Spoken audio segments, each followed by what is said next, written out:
최근 한국은행의 2월 금리 인하 결정 여부에 대한 관심이 커지고 있습니다. 오늘은 이 금리라는 중요한 경제 요소에 대해 알아보겠습니다. 금리는 단순한 이자율 이상의 의미를 가지고 있으며 경제 전반에 큰 영향을 미치는 핵심적인 요소입니다. 금리가 무엇인지, 그리고 금리가 경제에 미치는 영향에 대해 조금 더 깊이 들어가 보겠습니다. 먼저 금리란 돈을 빌릴 때 지불해야 하는 이자율 또는 예금 시 얻는 이자의 비율입니다. 금리는 기본적으로 자금을 차입하거나 예치할 때 발생하는 비용을 나타냅니다. 예를 들어 대출 금리가 5%라면 100만 원을 빌렸을 때 1년 후에 105만 원을 갚아야 합니다. 반대로 예금 금리가 2%라면 100만 원을 예금하고 1년 후에 102만 원을 받을 수 있습니다. 금리는 경제에 직간접적으로 큰 영향을 미칩니다. 금리가 높을 때 대출의 비용이 커지고 소비자와 기업은 더 적은 자금을 빌리게 됩니다. 그 결과 소비가 줄어들고 기업들은 투자를 줄여 경기 성장이 둔화됩니다. 특히 주택 대출 금리가 높으면 사람들은 집을 사는 것을 미루고 자동차나 가전제품을 구매하는 데도 부담을 느끼게 되죠. 반대로 금리가 낮을 때는 대출이 더 저렴해져 소비와 투자가 증가합니다.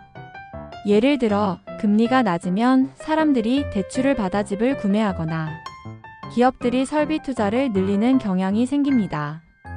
이는 경제 활동을 활성화시켜 전반적인 경기 부양 효과를 가져옵니다. 그렇다면 금리 인상과 금리 인하는 각각 경제에 어떤 영향을 미칠까요? 금리 인상은 주로 인플레이션 억제를 위해 사용됩니다.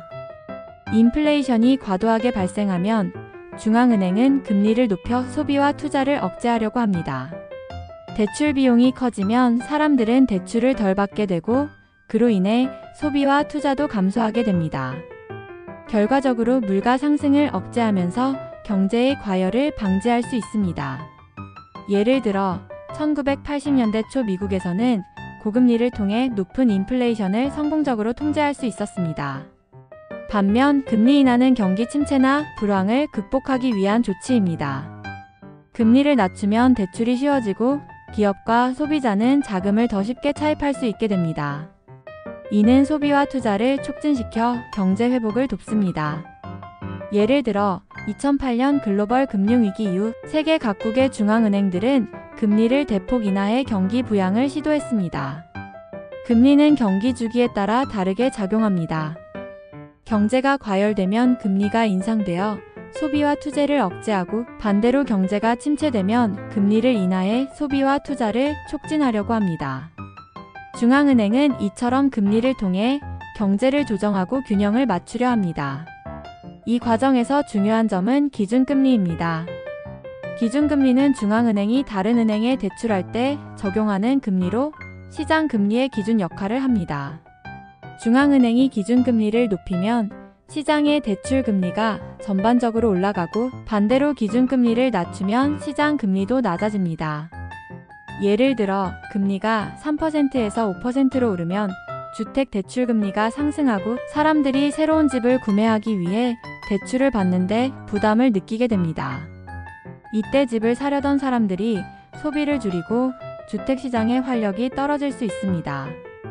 반대로 금리가 1%에서 0.5%로 낮아지면 사람들이 더 저렴한 금리로 대출을 받아 소비를 늘리고 주택뿐만 아니라 다양한 분야에서의 소비가 증가할 가능성이 큽니다.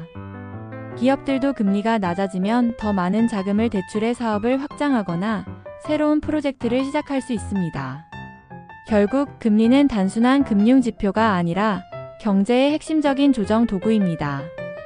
금리가 높으면 경제 활동이 둔화되고 낮으면 경제가 활성화되는 경향이 있습니다.